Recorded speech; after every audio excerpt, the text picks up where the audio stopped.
Okay, Jude, so OAC, Ohio's Top Talent. It's 2021. It's only 10 days into it. I think some people want to give it back. They've had their sample run. They want to give it back, but 2020, obviously the year of COVID-19. No OAC state or grade school or junior high. Everything's been such a challenge this year. How are you guys getting these events off, and how hard are they to organize? It's definitely been a challenge. Like I said earlier, I was talking with someone, and we've had years with 3 times as many tournaments in already at this point, and they're a lot easier than what we're doing right now. It's just so many different changes and setting up things, and something else changes and moving, and it's been tough, especially on the kids. They're trying to find mat time anywhere they can. You look at this, and it's like such an extraordinary circumstance, and it's a nightmare. Losing the tournaments last year, how hard was that for you guys as a company, and to continue to innovate and create more events for people? How hard was that, losing that competition, and then just trying to line things up and even find facilities this year? How hard's that been? Well, the biggest thing of losing last year was the timing of it, and still the newness of the COVID, not really knowing what it's all about, and trying to understand that as to why it was canceled, and seeing kids' hopes dashed, not just in our events, but in the high school state, where kids are going after a state title, and some maybe trying to get their first of what could be 4, and they got the next 3 years not being able to do that 4-year state championship. That's got to be hard for them, and for us as well. Just not being able to have that tournament and put on a great show. That was difficult. You're in that elite fraternity of Ohio State champions. Your nephews, 3 or 4 nephews. You guys have won the team title, right? Did you guys win 4 or 5 team titles as you as the head coach at Sandusky St. Mary's? We won 7. And then but with state duels? No. You won 7 state tournaments? Right. Total?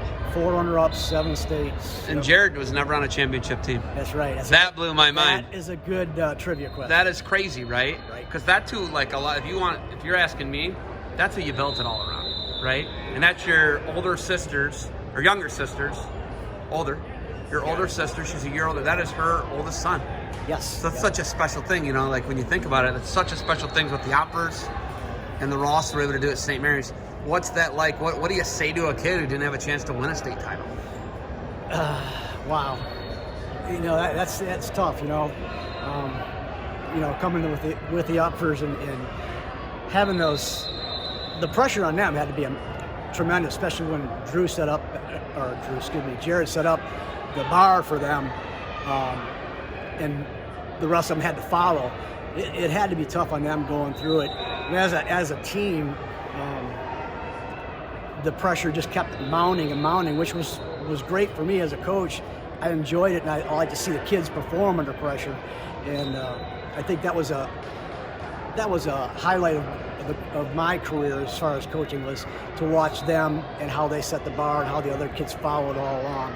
And as you mentioned with Jared, not being on a state championship team, and that's counting 7 regular states, 4 dual meet states.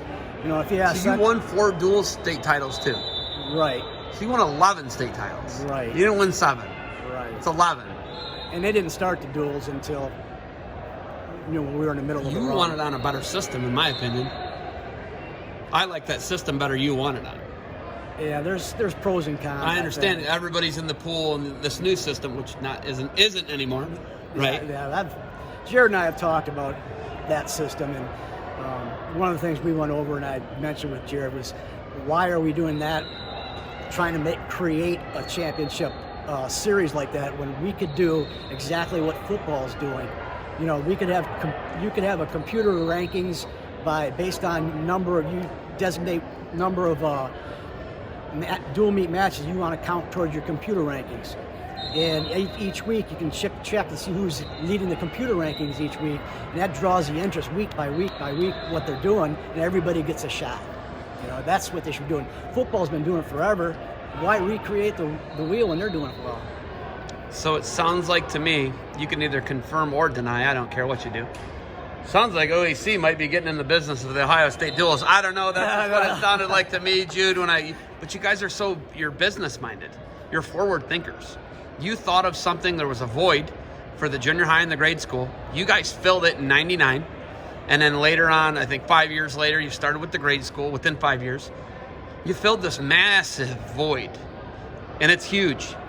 Is this ever? I talked to Ed. I did a really cool thing with Ed out for your brother-in-law. I don't think Ed, I don't think you, I don't think anybody at Sandusky St. Mary's Central Catholic saw the OAC growing into what the OAC is. Would you agree with that? I would definitely agree with that. I would. And a lot of credit goes to Ed and to Mark Eenstra, my assistant coach for 21 years.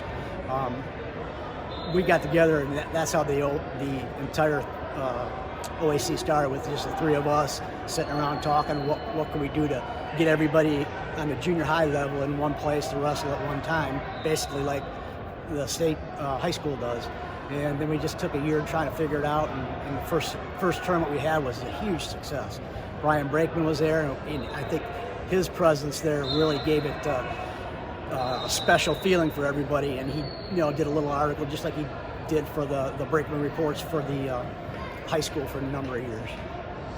You guys have built some incredible partnerships. Obviously, Barbarian Apparel, people can't see that. That's what the logos in the background are. Great partners. Josh is here, Sasfi. Defense Soap. Great partnerships, right? And it's everything. Wrestling is relationship building. What's it like having incredible partners? I just mentioned too, there's more though. Yeah, there's way more. And I don't want to get into missing names. Then what are these guys doing, right? But those are just two off the top of my head. One's right in my eyesight, right? Yeah, exactly. And then the facilities too, working with different facilities around the state, the people, and there's, when you go to the Covelli Center, that's a first class thing. It's like a mini shot, and the people working here. We had our first tournament in December here, and it couldn't have been any better. And the people are so good to work with, and we'd like to get more tournaments out here, but they're so good that they got everything filled up, so weekends are hard to find. Availability is the issue at this point, yeah. So we are going to have a state tournament this year. We do have a vaccine. I will have the vaccine by March 1st. I believe I have to return to school. That's what they're trying to do in Ohio, if you didn't know that. Right. We've got a vaccine. Are we going to be back to normal? Will OAC return to sectional, district, and state competition in 2021 and 2022 eventually? We're in 2021 right now. I'm talking next season. Jude, will OAC return to normal? We certainly hope so. That's the plan. We're still working on this year right now because, we plan on having the state tournament, but we certainly aren't having sectionals and districts. So it's going to be a chore trying to figure out who do you let into the state tournament, because you have to limit it. You can't just take 2,000 kids and say, okay, let's wrestle. So there's got to be a qualifying process. And no matter how we do it, whatever we use, it's going to make some people upset that they didn't get a shot, to be in the tournament. But then we have to weigh, okay, we either let some of them have this experience, others not, or nobody gets the experience. So we just have to go with it and hope that everybody understands.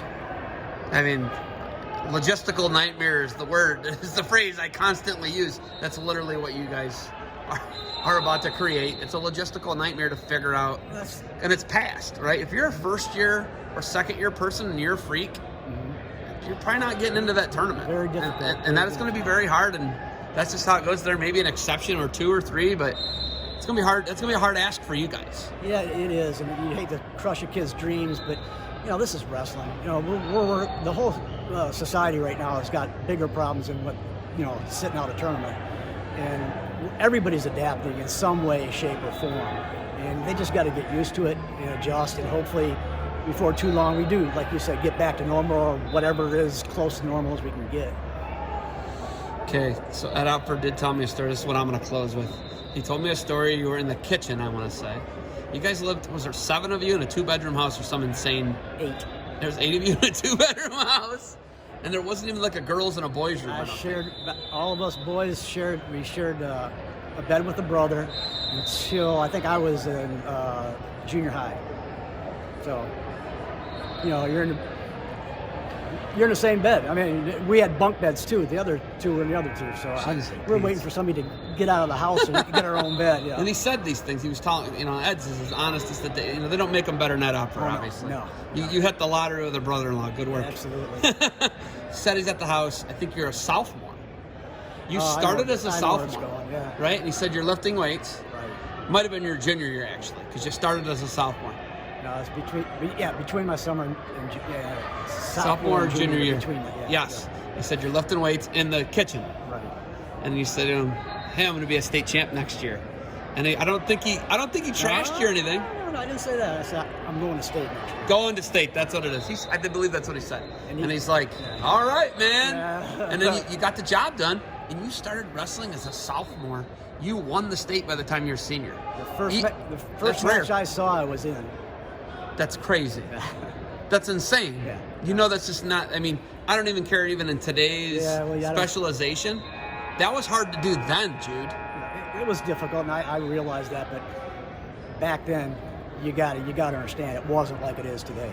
I mean, there's freaks in every weight class. So back then, it really wasn't quite the same. But, it was difficult for anybody to come out with hardly any experience and be able to be successful. It's still an incredible feat, and you should be super proud of it. I'm impressed by it. Yeah, when I answered him that about going to state, I think I was just trying to kid myself or make myself believe it. I didn't really believe it. It worked. I guess so. It worked. I guess so. All right, we got a tournament going on. You got anything else for me? No, I'm just looking forward to the next couple of months, and hopefully we can get that state tournament in junior high duels and the divisional state in. We got those planned for the next couple of months. So I believe your states are the 21 and the 28th. Correct. The weekends of the 21st of March and the weekend of the 28th of March. Does that sound right? Yes. And then there's the state duels and the divisional, right? Yep. State duels is planned for. We're still working on that, but it's planned for the 28th of February, and that's the junior high state duels. And just before that, middle of February will be the divisional state. Is divisional going to be split between Marysville and Worthington, or you probably can't do that, can you? No. More than likely is going to be in Canfield. And we're looking to go to 2 divisions rather than 3, just because the numbers with COVID and trying to split it up a weight class 3 ways. There's going to be very little brackets, so we're going to go 2 divisions, large school, small school, for the COVID. Yeah, everybody has to understand at this point. So, all right, thank you for the time. Thanks. Good luck to you guys moving forward. Great job. I'm glad I was able to finally track you down. You didn't run away from me or tell me to go look. Look, there's a bird and run away. I appreciate that. All right, get out there, get that floor controlled. Thanks for the time, Jude. Thanks, Seth.